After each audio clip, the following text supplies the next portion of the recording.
Je voudrais vous parler de l'entropie, c'est-à-dire d'un processus qui conduit à une diversification infinie, des particularismes. À partir d'une même structure, l'on assiste à des diversités extraordinaires. Je pense notamment à la Bibliothèque nationale, la BNF, aussi de François Mitterrand. Je n'ai pas vérifié ces derniers temps.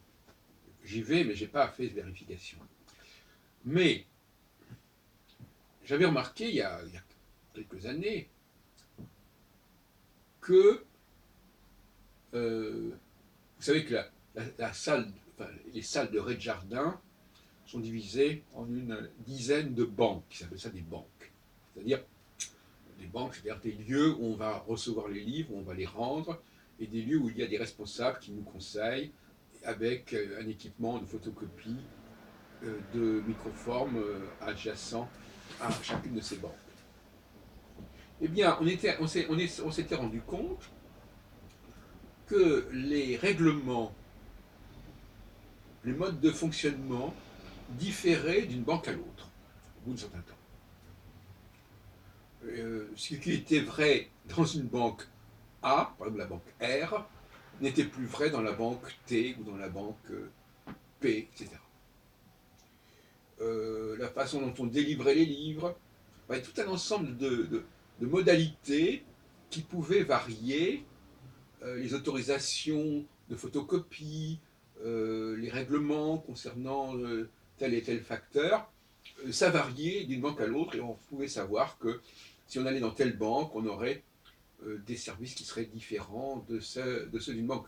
Alors qu'au départ, évidemment, c'était exactement le même règlement, mais dès qu'on est dans le domaine de l'application, de la mise en pratique, on a affaire à des diversifications. Des disparitions qui peuvent être d'ailleurs des disparités de toutes sortes. Au point que l'on oublie qu'au départ, c'était la même chose. Les gens vont presque dire le contraire. Ils vont dire il y a une diversité et il faut essayer de retrouver un point commun entre cette diversité, comme si c'était quelque chose à construire pour l'avenir, alors qu'en réalité, c'était quelque chose qui était là au départ. Donc là, on a bien le phénomène que j'appelle ce phénomène dialectique, n'est-ce pas, de la nécessité à un moment donné de revenir au point de départ, comme par exemple effectivement la vaisselle et la lessive permettent de rendre un objet, une assiette ou un vêtement, un slip ou des chaussettes, les rendre dans leur état initial, parce qu'elles se sont salies, parce qu'elles ont servi, parce qu'elles sont usées, et il y a donc un moment où on ne peut plus continuer à multiplier les diversités, parce que ça crée une espèce d'opacité, d'absence de transparence, au sens de, il n'y a plus de fluidité au sein d'un ensemble qui serait censé être d'un seul tenant. Cela dit, bien sûr, on pourrait toujours dire, mais c'est bien qu'il y ait une certaine diversité qui dépendent des responsables, etc. Mais, bien évidemment, euh, il y a comme une dialectique entre la cohérence d'ensemble architectural, la cohérence des règlements initiaux, et le fait qu'il y a une distorsion progressive euh, qui fait que chaque banque est différente et que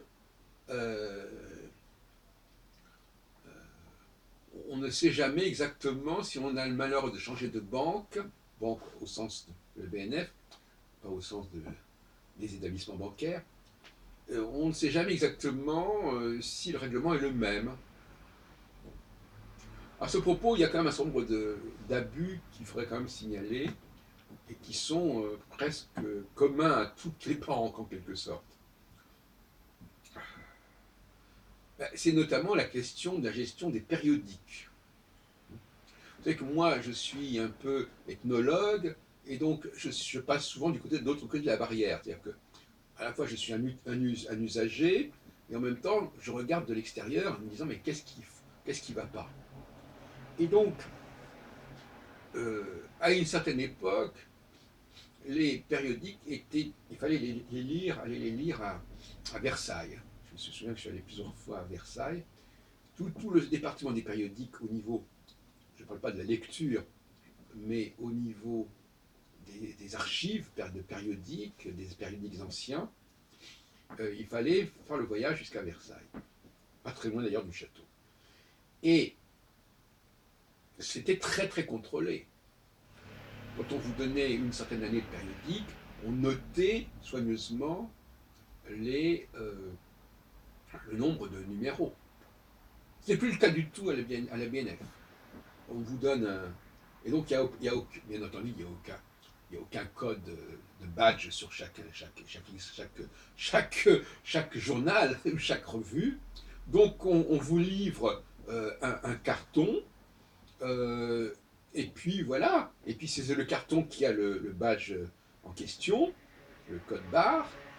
Et puis le contenu n'a pas de code barre, donc le lecteur peut emporter la moitié des volumes sans aucun contrôle. Un autre exemple qui n'est pas non plus acceptable, et qui était très respecté lorsqu'on était à Richelieu, au site Richelieu, c'est le problème de ce qu'on appelle l'hémicycle. Des ouvrages en mauvais état devaient être consultés à l'hémicycle. Aujourd'hui, cette règle n'est quasiment jamais respectée. Donc des ouvrages, l'hémicycle, pourquoi? L'hémicycle devait se trouver à proximité des services de surveillance, des bureaux, parce que justement, il fallait avoir une vigilance particulière sur les lecteurs à qui on confiait des ouvrages en mauvais état. Donc vous avez deux points fragiles, des séries de revues qui sont stockés dans un seul et même emballage et dont on ne vérifie pas le nombre, ni quand on délivre les ouvrages, ni quand on les rend.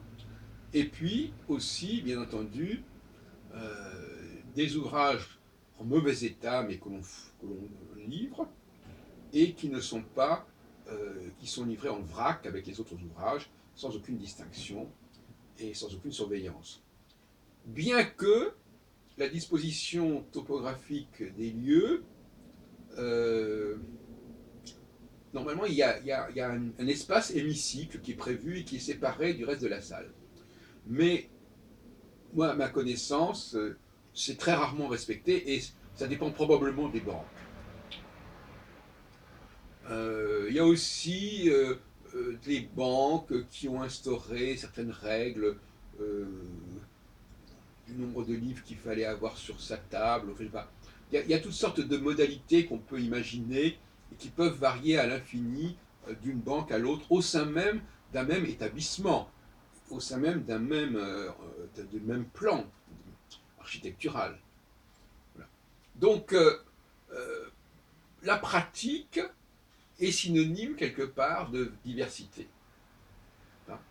C'est-à-dire qu'effectivement, dès qu'on met en pratique une théorie, on entre dans une dimension de contingence, de circonstances, de conjoncture, qui font que cette théorie, elle tend à disparaître en quelque sorte. Et c'est cela dont je voulais parler en conclusion, à savoir que, à force d'utiliser des documents et de les utiliser à différents moments, avec différentes personnes, on finit par ne même plus saisir l'unité. L'unité reste simplement dans l'intitulé. L'intitulé reste là, mais ce qu'on met sous cet intitulé va varier considérablement.